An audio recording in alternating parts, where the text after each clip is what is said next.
Hello everybody. Today we're going to be talking about layer masks in Adobe Photoshop. So let's get started. So I'll highlight the two images that I want to use. So it's going to be these two here, and I'm using Adobe Bridge to access Photoshop. You can just go directly into Photoshop, but I like using Bridge because I can select both of these images, go up here to Tools in the menus, Adobe Bridge, Tools, Photoshop, and then go to Load Files into Photoshop Layers.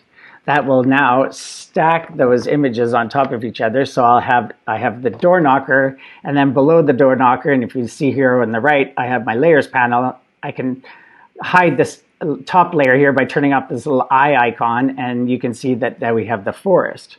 Okay, and I'll bring that back, turn that back on, and now here's our door knocker. Now, in order for us to reveal this lion and the forest, we're going to create a layer mask. So you could do it in either order. You could do it with the forest on top, but we're going to do it with the door knocker on the top layer. So down at the bottom of the layers panel, if you don't see this setup like I have, you can go up to Window and your workspace. I'm working in the Essentials default. So if you want to follow along in the same workspace, that's Essentials default. All right. In the layers panel at the bottom next to the FX icon, there's a little mask icon. So we can see down here, there's the little icon for mask. So if I click on that, it creates a white layer mask on my top layer. What this mask is going to do is it's going to reveal this layer and hide the layer below. Now, in order for us to reveal the layer below, what we do is we paint black onto this mask. So anything 100% black will hide 100% of this image on top and reveal 100% of the image below. Anything that we paint, any grayscale, so anything in between 100% black and 100% white on this mask is going to be an opacity. So we can create a blend of the two layers. All right, so let's get back out of here. And so how we're going to paint on this mask is we're going to use our brush tool. So I'm going to come over here to the brushes on the right in my tools. And then I'll come down here to my color swatches and make sure that black is in my foreground because that's the color I want to be using to paint.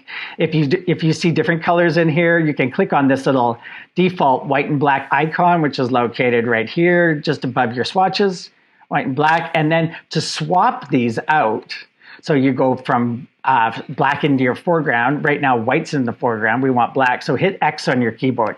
X will swap out black and white because we're going to be continuously going back and forth because when we paint with black, if we want to reverse what we did, we can paint with white. All right. I'm going to come up here to my brush, make sure that I have a nice soft edge. So I'm going to go with something like 24% hardness. And what that's going to do is it's going to add a bit of grayscale, a little bit of blending on the edges of my brush, but everything that's in the middle will be 100% black. All right, I'm going to hit enter and return for that. And I'm going to increase the size of my brush by using my bracket keys on my keyboard, something like that. Make it quick. We don't have a lot of time. And then I'm going to look up here in my brush and I'm going to make sure that opacity is set to 100%. Okay. And normally I wouldn't work at 100%, but I've made this a soft brush, so the edges are going to have a bit of softening to it. You can see here as I click that the edges of this right here are kind of blending that background and the foreground. And if you look over here on our mask, you'll see that we'll start to paint in black on top of this mask, which black will hide that layer and reveal the layer below.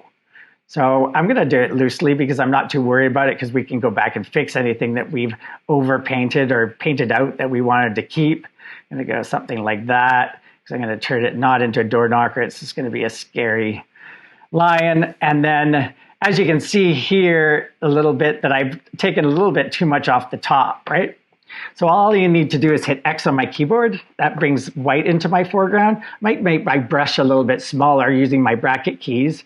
And now I can just, with white in my foreground, now I can just paint back in those areas that I wanted to reveal of this top layer, which is the door knocker. All right. So I'm not going to worry about the bluey kind of green around from the door. That's fine because we're going to reduce opacity here in a second. So now that I got what I want, let's have a look at the mask. So if you hold down Option or Alt on a PC, and we can come over here. So Alt or Option on your keyboard, click on the mask. And now it's going to show us that layer mask that we've created. And you can see here, so white is revealing the layer that it's on, and it's black is hiding everything else on that layer. So I can clean this mask up so I know that this wants to be black because we don't want to be showing any of that teal door that the knocker came on. I'm going to clean up these corners. Right, maybe clean up just a little bit in there because I kind of know that maybe needs to go away. And perfect. So now that allows me the ability to look at my mask. If I hold down Option or Alt again and then click back on the mask, it'll bring us back to our main image. I can see that more of this teal is showing up, so I'm going to make sure that I paint that back out because I have matte black in my foreground, and I'll just click a couple times around that. Perfect. Maybe take a little bit of this teal away up top here. So now that we've created what we want, we're revealing this with our layer mask. Now I'm just going to reduce the opacity of this top layer. So right above here, opacity, take that down to about 50%. Something like that. Now it's that ghosty kind of look, which is just basically showing 50% of this top layer and then revealing all the rest so we can see the trees in the background behind. Now if we want to put this lion so it looks like it's a little bit farther back, all we have to do is make sure we're on the mask using our brush, and I'll reduce the size of the brush, and then because I can now paint in these trees. That's my 8 minutes. So I'll just finish up here. I'm just going to paint in this tree. So I'm just painting with black on the mask, which is going to reveal those trees in the foreground here to make it look like this ghosty lion is set back into the forest.